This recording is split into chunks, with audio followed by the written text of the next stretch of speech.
Após a morte.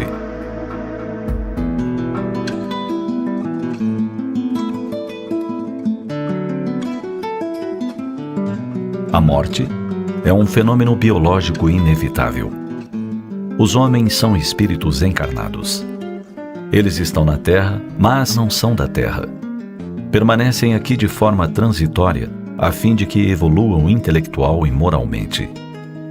Por falta de informações, ao longo do tempo, surgiram variadas teorias sobre o estado dos espíritos após a morte. Concebeu-se a ideia de um céu de eleitos, em completo ócio e totalmente indiferentes ao tormento de quem não mereceu a salvação. Como contraparte indispensável, surgiu o conceito de um inferno onde os infelizes pecadores seriam eternamente torturados. De acordo com as concepções religiosas, inúmeras outras formulações teóricas foram feitas. Entretanto, as descrições sempre foram bastante genéricas e um tanto fantasiosas. Há evidentes incoerências em algumas descrições. Por exemplo, pessoas bondosas merecem o céu, mas se tornam egoístas ao lá chegar, pouco se importando com o sofrimento de quem não teve a mesma dádiva. Nessa linha, uma mãe amorosa e boa seria eternamente feliz, embora sabendo que seus filhos sofreriam para sempre. Essa artificialidade gerou bastante descrença. Consequentemente, persiste uma dúvida generalizada a respeito do que ocorre com o espírito após a morte do corpo. O Espiritismo lança luz sobre essa questão.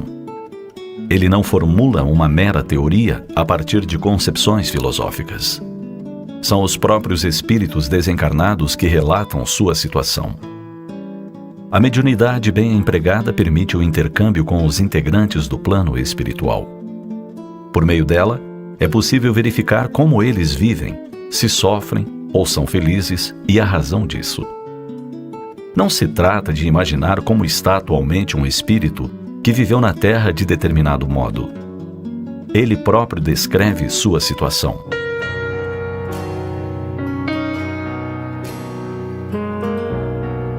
O livro O Céu e o Inferno compõe as obras básicas da codificação espírita.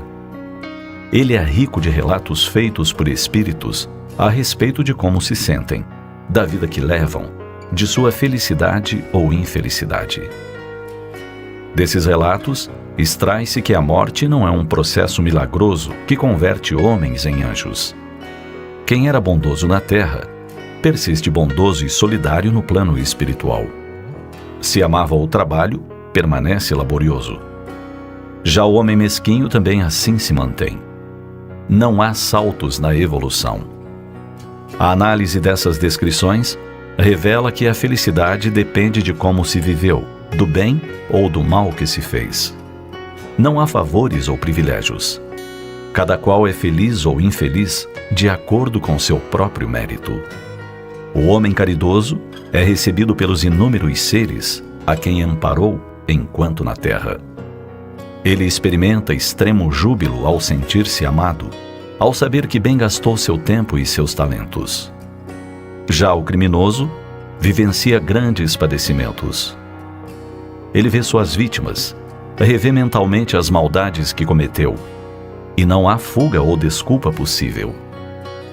O espírito é feliz ou infeliz na exata proporção das virtudes que possui.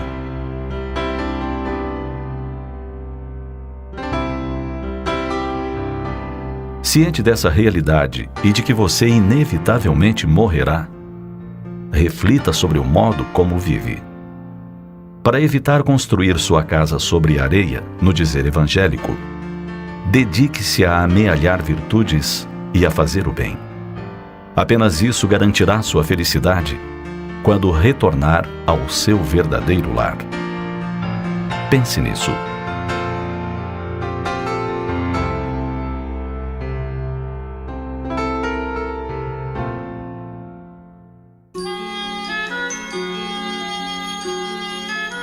Bagagem para a morte.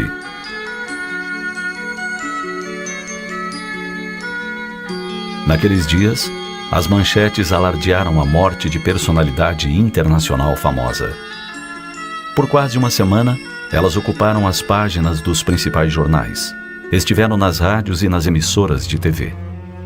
O mundo inteiro tomou conhecimento dos detalhes do funeral, amplamente coberto pela imprensa. Uma das curiosidades registradas foi mencionada por um dos familiares do falecido, que informou que, a pedido dele, fora colocado nos bolsos do paletó que vestia ao ser enterrado algumas moedas, um maço de cigarros de sua marca favorita, um isqueiro e uma garrafa de especial bebida alcoólica de seu hábito. Tais notícias nos levaram a pensar sobre o que realmente podemos levar conosco ao morrermos. A citada personalidade não é a primeira a manifestar desejos de levar objetos para o túmulo, nem foram os objetos almejados os mais estranhos. O que causa estranheza é nos encontrarmos tão avançados em tecnologia e ciência e tão ignorantes ainda da nossa condição de espíritos.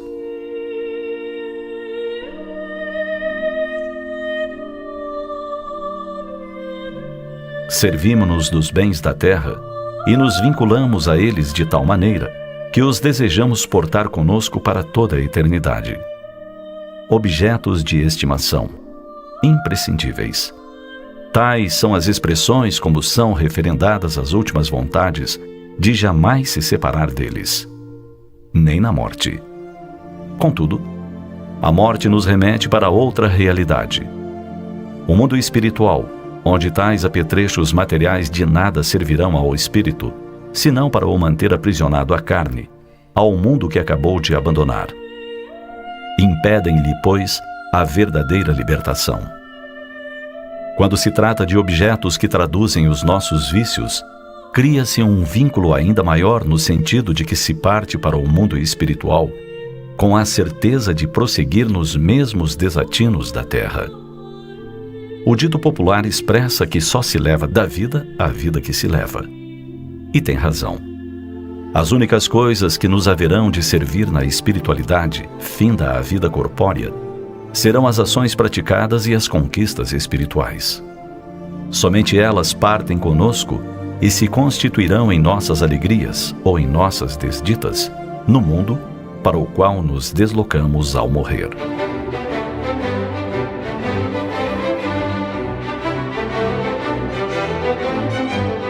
Você sabia que na Grécia Antiga era costume se enterrarem os mortos com suas joias e vestimentas? Os exageros eram tão grandes que um legislador estabeleceu que se reduzisse ao máximo de 3 o número de vestimentas a seguirem com o cadáver. Na Roma Antiga, era hábito se alimentar periodicamente os que haviam partido, com leite, carne e frutas. Acreditavam então que o morto necessitaria de tudo aquilo na nova vida que iria viver. Convenhamos que após o advento de Jesus e sua lição de imortalidade, cabe-nos abraçar a verdade, abandonar a ignorância e viver como espíritos imortais que somos, preparando-nos de forma digna para o retorno à pátria espiritual quando soar a nossa hora.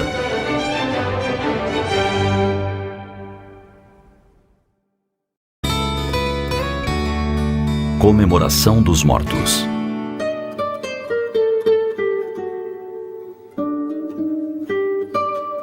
(2 de novembro). Em todos os cemitérios, o número de pessoas para a visitação é bastante expressivo. Pessoas viajam quilômetros para vir depositar flores ou acender velas nos túmulos dos familiares ou amigos. Alguns dedicam este dia para passá-lo no cemitério quase o dia todo. Afirmam que ali estão ao lado dos seus amores. O fenômeno não é novo e se repete a cada ano. Época que os vendedores de flores e de velas festejam. A comemoração dos mortos é de iniciativa gaulesa. A Gália ocupava o território que hoje corresponde à França. Os gauleses festejavam no dia 1º de novembro a festa dos espíritos, que se realizava não nos cemitérios, mas sim em cada habitação, onde os videntes e médiuns da época evocavam as almas dos defuntos. No seu entender, os bosques e as áreas de pouca vegetação eram povoadas por espíritos errantes. Os gauleses não honravam os cadáveres. A vida verdadeira era a espiritual, a imortal. Os despojos dos guerreiros mortos, diziam, nada mais eram que invólucros gastos. Para a surpresa dos seus inimigos, eles os abandonavam nos campos de batalha como indignos de atenção. Comunicavam-se com o mundo invisível. O seu templo era a floresta secular. Os murmúrios do vento, o barulho das folhas, produziam em tudo acentos misteriosos que impressionavam a alma e elevavam a meditação. O visco sempre verde era o símbolo da imortalidade. Deles podemos colher algumas lições, como seja, de lembrar os nossos afetos, ditos mortos, como seres vivos que se movimentam na espiritualidade. Despojaram-se da carne, mas prosseguem vivos.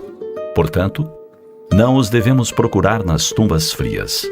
Não são habitantes dos jazigos, nem dos cemitérios. As horas que vivem são distribuídas para o estudo e o trabalho. Nenhuma ociosidade, desde que o não fazer nada, é extremamente penoso. Se os espíritos vão aos cemitérios, naturalmente, e neste dia em maior número, pois as pessoas os chamam através das lágrimas, as exclamações, as oferendas.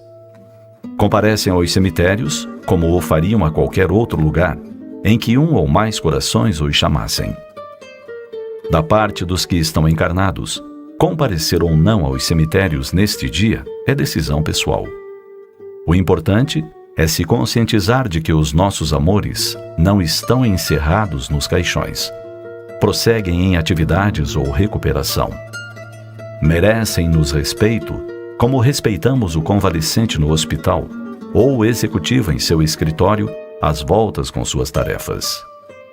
Se os quisermos honrar, falar da nossa saudade, a melhor comunicação é o diálogo dulcificado pela oração.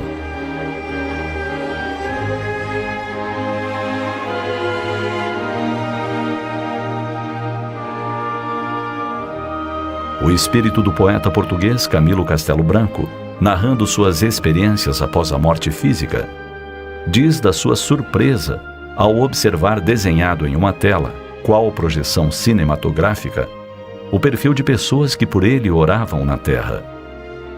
Isto o reconfortava e o auxiliava a superar as dores que o atormentavam.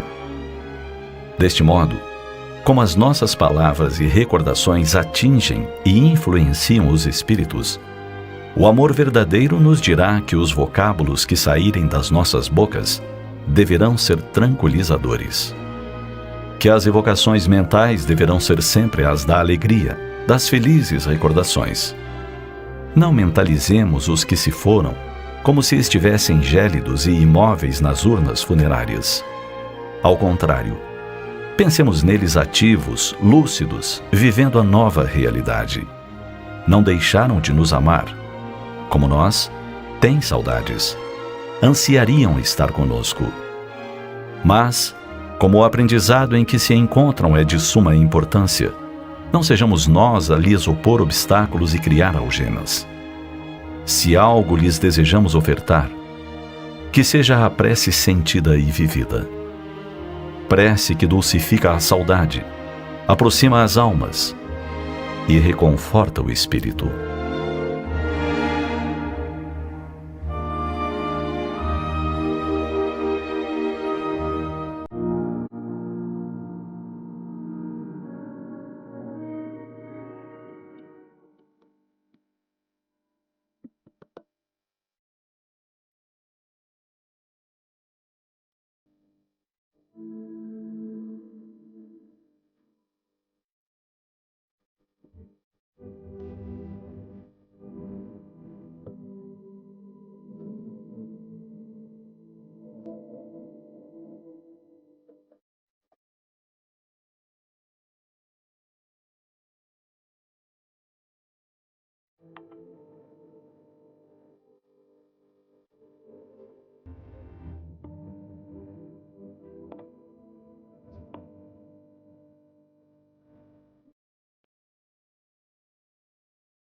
conhece?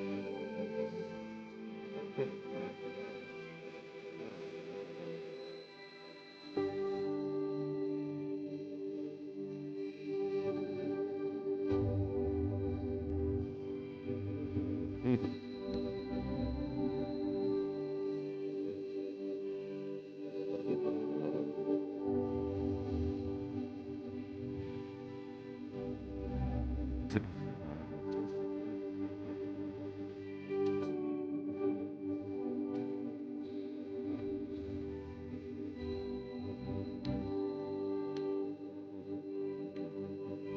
Ele entendeu.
Outro lado.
Interessante das coisas.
Preparar.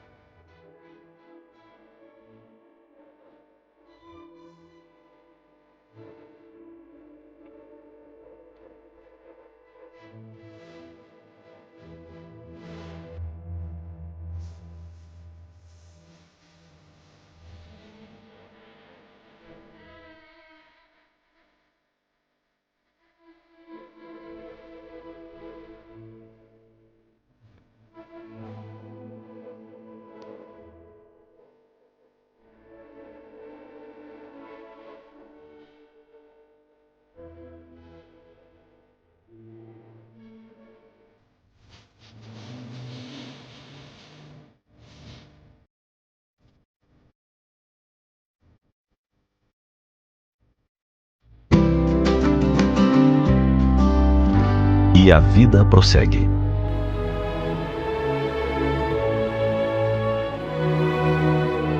Quem de nós já não experimentou a súbita ausência de um ente querido? Quem de nós já não sentiu profunda saudade de um afeto que, não estando mais no mundo corpóreo, deixa uma aparente lacuna em nossa vida? Mesmo expressando fé em palavras ou em muitas de nossas atitudes, a tristeza da falta do contato, da ausência do sorriso, da impossibilidade de um abraço, acaba por nos fazer agir com imensa tristeza diante da morte. Não é fácil se despedir de um ente querido, mesmo idoso ou longamente doente, quando já nos era sabido que a ausência física ocorreria em breve. Com certeza, a ausência aparentemente definitiva daquele a quem demos apenas um até logo é muito mais difícil de entender ou aceitar. A mãe que recebe a notícia da morte de um filho que deveria em algumas horas estar de retorno ao lar, precisará encontrar forças imensas para ir adiante. O esposo que descobre que a amada esposa não voltará daquela viagem, possivelmente tem a sensação de que o chão lhe treme. Mas, por que será que a morte não é por nós vista como um adeus temporário? Por que a certeza da sobrevivência da alma ou espírito, tão comum entre diversas religiões, não nos dá consolo imediato? Sabemos que o que chamamos de morte é apenas a morte do corpo físico, pois o espírito ou alma é eterno. E esta crença é verdade para grande parte da humanidade. Acostumados a valorizar a vida material, acabamos por conferir um grande valor à morte física, nos esquecendo frequentemente de que ela é só do corpo, jamais do espírito.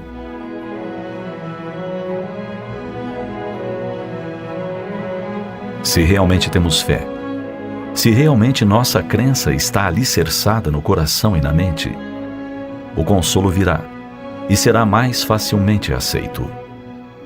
Deus, em sua infinita bondade e justiça, não interromperia a vida física de um jovem sem um motivo. Não afastaria de modo aparentemente irremediável um ente da família sem uma razão. O que ocorre é que, vivendo em um corpo físico, nosso espírito não recorda dos momentos em que, com alegria e determinação, participou de sua programação de vida, incluindo o tempo que esta duraria. Lembramos então da necessidade de uma fé sólida e inabalável, que pode e deve ser questionada, para que possa ser vivenciada de maneira consciente, mas jamais esquecida.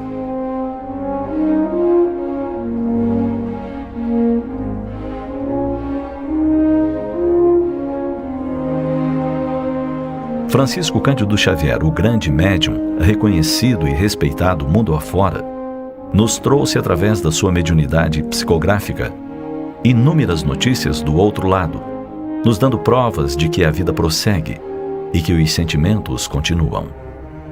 Muitas famílias tiveram a felicidade de saber que seus amores continuavam vivos em outro plano e que o sentimento de amor sobrevivera à separação física. Não foram poucas as mensagens pedindo que não houvesse tristeza, pois esta podia ser sentida por quem morrera e frequentemente lhe dificultava o caminhar. Os sentimentos, sejam alegres ou tristes, são percebidos por nossos amores em outro plano, e eles sentir-se-ão tristes ou felizes, tal qual nós, deste lado, sentimos. A tristeza é normal no primeiro momento. A saudade, perfeitamente aceitável. Mas jamais o desespero, a revolta, a procura infindável de um responsável.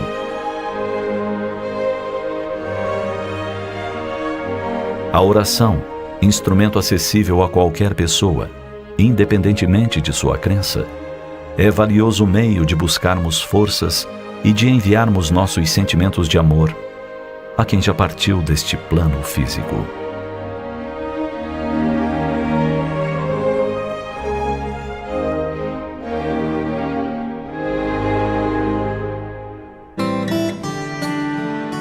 E se a morte chegasse agora?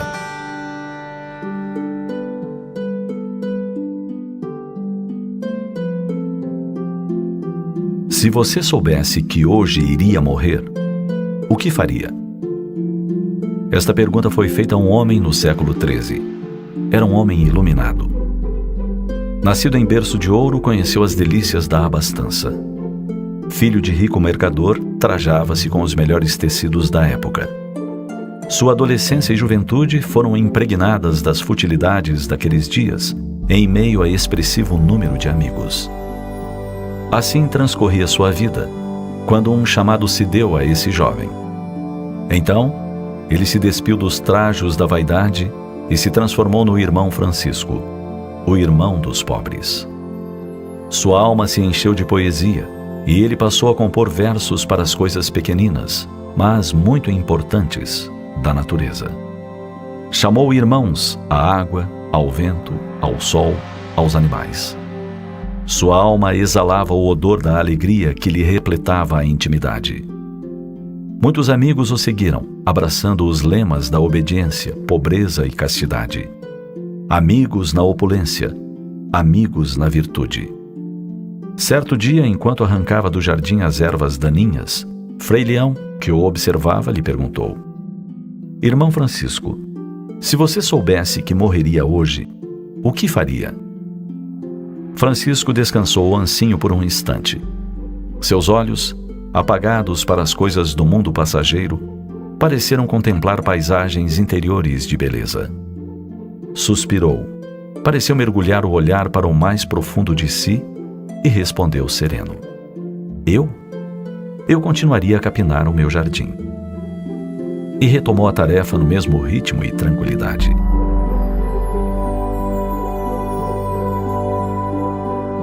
Quantos de nós teríamos condições de agir dessa forma? A morte nos apavora a quase todos. Tanto a tememos que existem os que sequer pronunciamos a palavra porque pensamos atraí-la. Outros nem comparecemos ao enterro de colegas, amigos, porque dizemos que aquilo nos deprime. Quando não, nos atemoriza. Algo como se ela nos visse e se recordasse de nos vir apanhar. E andamos pela vida como se nunca fôssemos morrer. Mas, de todas as certezas que o mundo das formas transitórias nos oferece, nenhuma maior que esta. Tudo que nasce, morre um dia. Assim, embora a queiramos distante, essa megera ameaçadora que chega sempre em momentos impróprios, vem e arrebata os nossos amores, os desafetos, nós mesmos. Por isso, importante que vivamos cada dia com toda a intensidade, como se nos fosse o derradeiro. Não no sentido de angústia, temor, mas de sabedoria. Viver cada amanhecer, cada entardecer e cada hora, usufruindo o máximo de aprendizado, de alegria, de produção. Usar cada dia para o trabalho honrado que nos confira dignidade. Estar com a família, com os amigos. Sorrir, abraçar, amar. Realizar o melhor em tudo que façamos, em tudo que nos seja conferido a elaborar. Deixar um rastro de luz por onde passemos. Façamos isso. E então, se a morte nos surpreender no dobrar dos minutos, seguiremos em paz, com a consciência de espíritos que vivemos na Terra, doando o melhor. E agora, adentraremos a espiritualidade para o reencontro com os amores que nos antecederam. Pensemos nisso.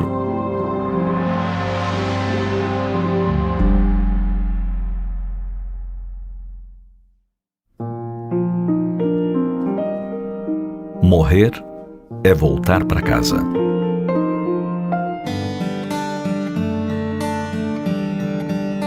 Quando a morte chega com sua bagagem de mistérios, traz junto divergências e indagações. Afinal, quando os olhos se fecham para a luz, o coração silencia e a respiração cessa, terá morrido junto à essência humana? Materialistas negam a continuação da vida, mas os espiritualistas dizem que sim, a vida prossegue além da sepultura. E eles têm razão.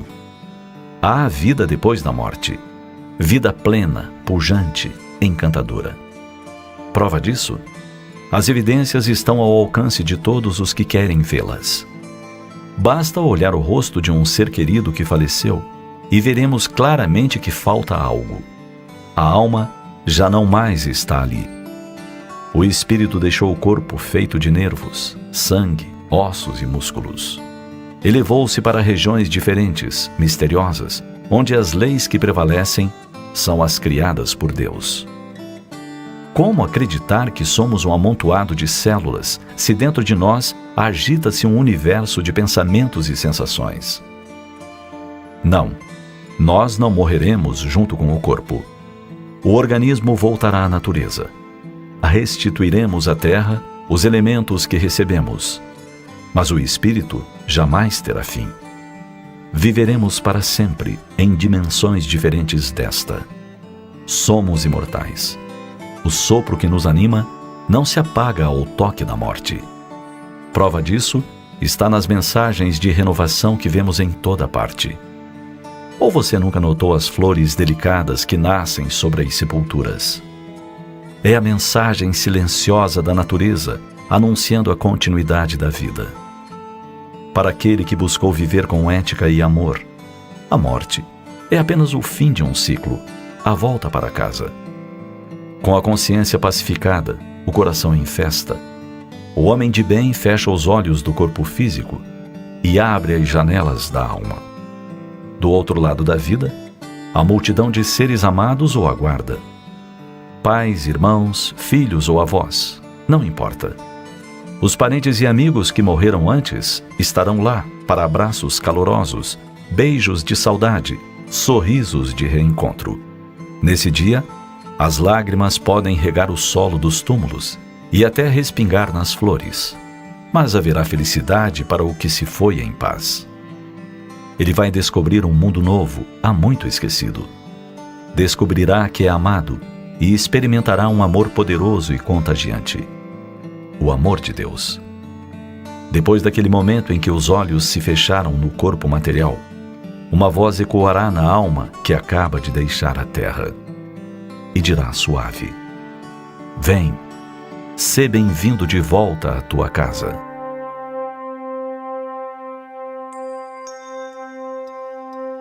A morte tem merecido considerações de toda a ordem ao longo da estada do homem sobre a terra. É fenômeno orgânico inevitável, porque a lei divina prescreve que tudo quanto nasce, morre. A morte não é, pois, o fim, mas o momento do recomeço. Pensemos nisso.